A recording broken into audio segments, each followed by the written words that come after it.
জাত মান সবই গেল রে ভাই। এতদিন দেখেছি যে মেয়ে ছেলেরা আন্ডার প্যান্ট পিন্ধে ড্যান্স দেয়। কি এমন লোক বেটা ছেলে যে দাড়ি মুখে নিয়ে পুকটি তুলে লাছা লাছা লাছা লাছা লাগছে, ও কি ভাইরাল হইতে পারবে?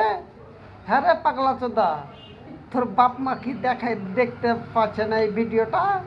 তোর পুকটি তাল দুইটা যে দেখা যাচ্ছে যে, আর ঝুনুর গুড়াতে রুমাল বান্ধা লাভ কি? ওইটাও খুলে দিয়ে লাখা দেখতে দেখাতে পারতে। খেপা কুটেকার ভাইরাল তাড়াতাড়ি হইতে পারবা যে ওই রুমালটুকুনো খুলে দিও। বিটি ছেলেরা যেমন তুলে কাপড় খুলছে, ওই রকম তুমি কাইন্দা কুল পাবা না, দেখো না কি হয়। বলে না তোমার হাড় খাবে এর নাম ব্যাটটা ছাইয়া, জানো তো মুখ তার ফুটা নাই ঝঝ শব্দ। ওই রকম ভিডিও আর করিও না তুমি। এটা কমেন্ট হচ্ছে বানকানা তুলপা।